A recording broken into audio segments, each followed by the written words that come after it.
नमस्कार मित्रांनो. आजच्या जबरदस्त आणि भावूक भागामध्ये आपण पाहतो की जीवा शेवटी हार मानतोय आणि नंदिनीपासून दूर जाण्याचा मोठा निर्णय घेतोय. जीवा स्वतःचे कपडे आणि सामान सगळं बॅगेत भरतो आणि कोणालाही न बोलता तिथून निघून जातो. गुड्डू त्याला थांबवण्याचा प्रयत्न करतो, पण जीवाच्या मनात खूप वेदना असल्यामुळे तो कोणाचंच ऐकत नाही. नंदिनी मात्र जागीच कोसळते आणि जोरजोरात रडायला लागते. तिच्या मनात जीवाबद्दल प्रेम आहे, पण तिचा इगो तिला थांबवत असतो.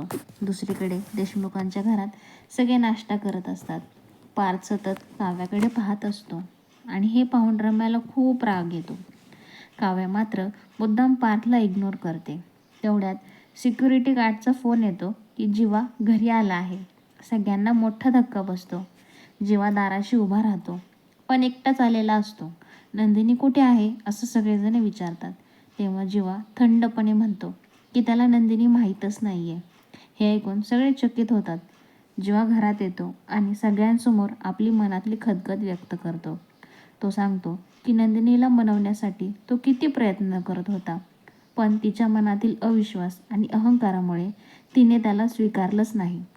प्रेमात केलेले प्रयत्न कोणालाच दिसत नाहीत असं तो बोलतो. तो स्पष्ट सांगतो की अशा प्रेमाची त्याला आता गरजच नाही. तो आता सगळं सोडून देतो.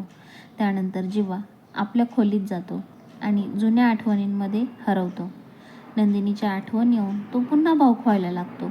दुसरीकडे नंदिनीसुद्धा बाल्कनीमध्ये उभी राहून जीवाबद्दल विचार करत असते.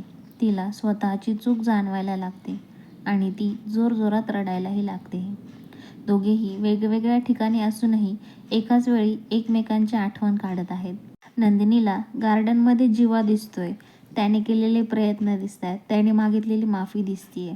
हे सगळं तिला आठवतंय, पण काहीच करू शकत नाही. तिचा इगो तिला नडतोय शेवटी. हेच दिसून आलं. पार्थ नंदिनीला फोन करण्याचा विचार करतो, पण काव्या त्याला थांबवते. ती म्हणते की काही गोष्टी स्वतःच समजायला हव्यात ना. तरीसुद्धा फोन लावूयात असं तो हट्ट धरतो आणि नंदिनीला फोन लावला जातो.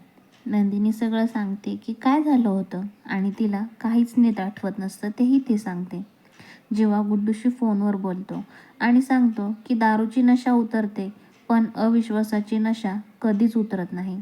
जेव्हा सांगतो की आता तो कोणासाठीही राग रुसवा ठेवणार नाही आणि सगळं संपलं आहे असं तो बोलून लग्न मोडायला म्हणजेच घटस्फोट व्हायला फक्त आता शेवटचा हाच महिना बाकी आहे असं तो गुड्डूसोबत बोलतो आणि गुड्डूचा फोन कट करून देतो.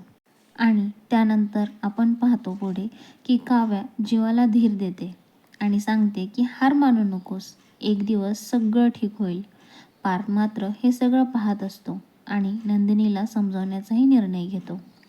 पार्थ नंदिनीला सांगतो की माफी देणं आणि 2 पावलं पुढे जाणं हे खूप महत्त्वाचं आहे. तो तिला सांगतो की प्रेम जिंकायला हवं आणि सर्वांना माफ करणंही गरजेचंच आहे. तर आपण आता अंधारातून उजेडात जाण्याचा प्रयत्न करूयात, म्हणजेच काही नवीन गोष्टींचा विचार करायला सुरुवात करूया. आपण आजचा भाग इथेच थांबलेला पाहतो मित्रांनो, पण उद्याचा भाग खूपच धमाकेदार असणार आहे. कारण नंदिनी पुन्हा घरी जाणार आहे आणि मोठा ट्विस्ट पाहायला मिळणार आहे हे नक्की. जर तुम्हाला अशाच डेली मालिकांचे अपडेट पाहायचे असतील तर आपल्या चॅनलला सबस्क्राईब करायला विसरू नका मित्रांनो.